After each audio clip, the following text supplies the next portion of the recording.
A new coding meta just dropped. Over this past weekend, everybody started talking about loops. The two main characters in the world of AI coding talked about it at the same time, Peter Steinberger and Boris Cherny. Here is an interview from Boris that went absolutely viral. I don't prompt Claude anymore. I have loops that are running. They're the ones that are prompting Claude and kind of figuring out what to do. My job is to write loops. And here's Peter's tweet sitting at 5 million views in less than 24 hours. Here's your monthly reminder that you shouldn't be prompting coding agents anymore. You should be designing loops that prompt your agents. So what is a loop? Why is suddenly everybody talking about it? And why are there only a handful of people in the entire world who know actually what it is and how to use it? This is the future of software engineering, but most people won't be able to do it today. But if you want to be at the absolute frontier of coding, I'm going to show you how. And if you like when I explain the latest in engineering strategy, like this video and subscribe. It very much does help. Thank you in advance. And by the way, this video is sponsored by Here.now. More on them later. All right, so what is a loop? If you've ever done agentic engineering or vibe coding before, you know the workflow. You prompt your agent writes the code for you, you wait for it to be done, and then you prompt it again. Loops are what change this. Rather than you telling your agent what to do, you are designing the loop, which really just means specifying some end state, a goal. You're giving your agent a goal, and the agent will not only start itself,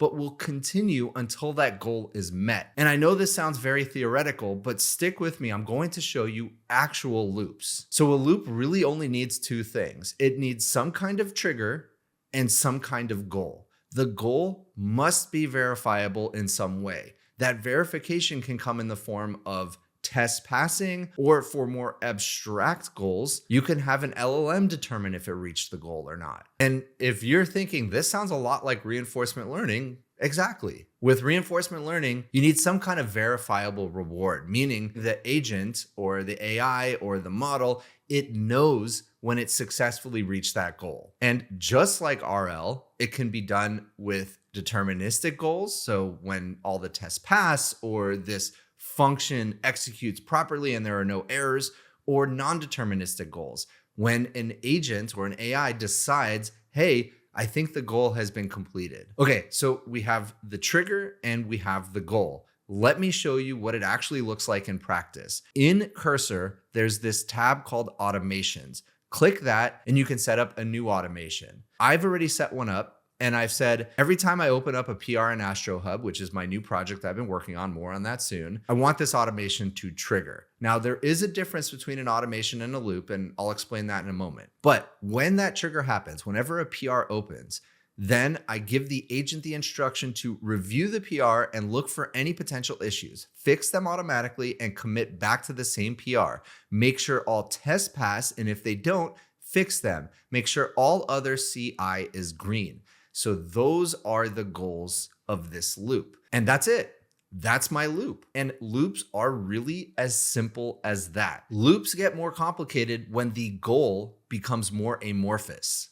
Rather than all the tests passing, which is a very deterministic and clean way to know if the goal has been achieved or not, you might want to say, okay, the goal is build this feature in my product. But how do you actually define what the end state of that feature is? You basically have to write all of it. You have to determine the full spec up front. And for a lot of people, including myself, that is very difficult because part of building a feature is exploring it, figuring out what parts I need, what parts I don't, building it, iterating. That entire process I am extremely involved in. And with loop engineering, you're basically saying, I'm removing myself. I'm giving the loop the end goal of this completed feature, and then I'm walking away. Now, let me show you some other possible triggers, because it's not just if a PR is opened. One very common trigger for loops is a schedule. So if I click here, we can look at a schedule. This is also known as a cron job. Basically, some recurring thing that happens on some given time frame. So every 30 minutes, every hour, every day, every week, whatever it is, you want something to run, a loop to start on that schedule. All of these other ones are based on certain actions that happen. So there really are only three total types of triggers. One, some kind of action happens like a PR opens. Two, it's a schedule that happens, so every 30 minutes. And three, a human kicks it off. That is still very much a trigger. So you can type out everything that you want in that end state and just say go, and it'll continue to loop, continue to write code, continue to iterate until it reaches that end goal. And that's it. You can get very complex with your loops. You can give skills to your loops. You can even code it to get smarter as it iterates through the loop. All of these things are possible and just add complexity to looping. But the most basic definition of a loop is still some trigger and some goal. And by the way, with loops, you're going to be producing so much more code and so many more software products than you ever thought possible. And you need a way to publish them just as quickly. And that's where the sponsor of this video comes in, Here.now. Here.now is one of my favorite products to tell you about because one,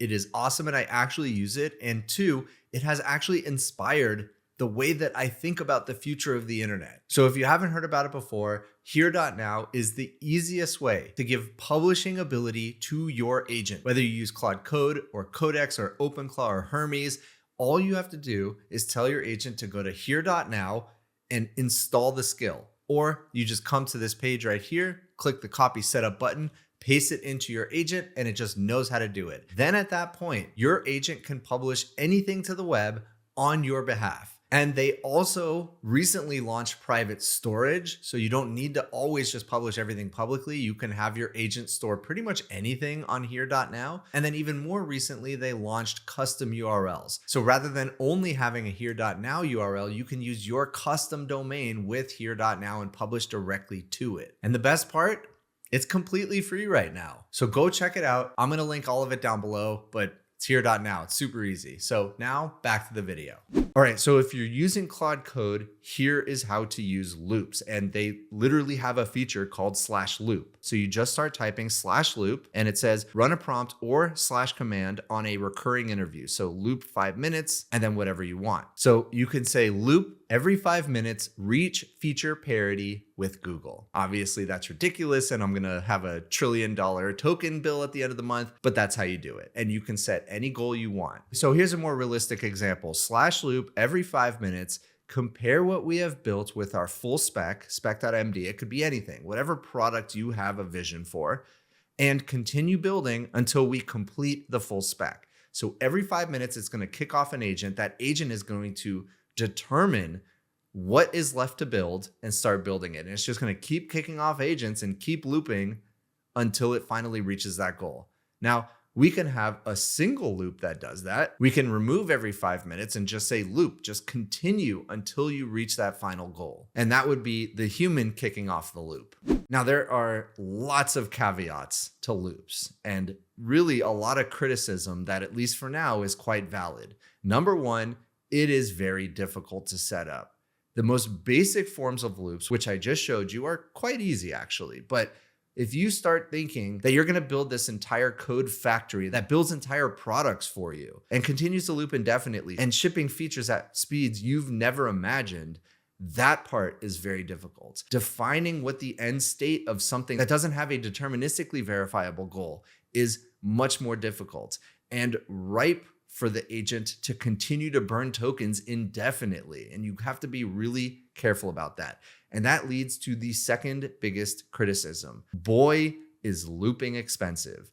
The more that you abstract the human away from writing the actual code, the more tokens you're using. The more tokens you're using, the more expensive your AI bill is going to be at the end of the month. Now, it's not always going to be that way. What's expensive today is cheap tomorrow. That has been proven time and time again throughout the history of technology. As tech diffuses, we find ways to make the production of that tech more efficient, and thus the price gets driven down. And that is definitely what we're going to see here. But today, it is still very expensive.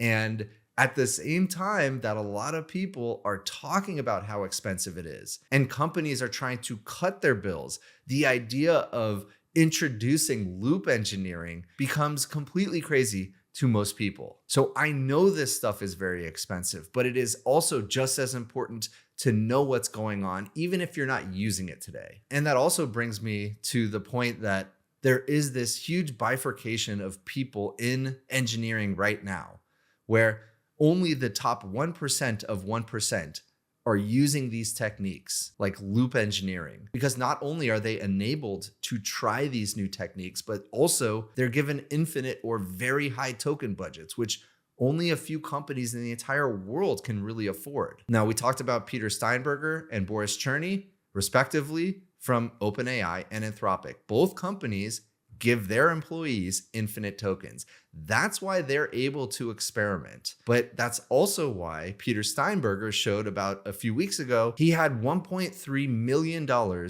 in monthly token usage. Not many people can afford that. So loop engineering is definitely not for everybody, and certainly not today. But this is absolutely the future of engineering. We will continue to build the software factory that builds the software. We as engineers will gradually and then suddenly no longer even be writing prompts to our agents to go write software for us. We will be designing these factories that allow the agents to run autonomously. Now, two last things I want to talk about. One, I mentioned earlier in the video, there is a distinction between automation and loops. They're very related, but the difference between a loop and an automation is that a loop has some decision inside the loop. It is deciding if it reached the goal or not. It is not just executing a series of prompts. It is not just executing a few lines of code. With a loop, you are specifically giving the loop the ability to determine if it reached its goal or not. That's the difference. And once again, thank you to Here.now for sponsoring this video. I'm going to drop a link to them down below. Give your agent the instructions. It is so easy. Go check them out. They've been a fantastic partner. Now, here's where it gets wild to think about. Will the human be required in the loop forever or not? Right now, humans are required in the loop. That is because we are still deciding what the goal is. What direction should we be headed? And when I say we, I mean myself and my agents, my loops, whatever it is. I am saying, here's the direction we should go in, go. But there's a world in which we can imagine in which I am no longer setting the direction. I am no longer setting the goal. AI has taste and it's able to decide what features to build, what products to build, what companies to build. And really what we're describing is AI is able to design its own factory. That is the point at which we have recursive self-improvement, a topic that I just made a long video about. Anthropic just put out a full essay all about recursive self-improvement. Check out the video right here.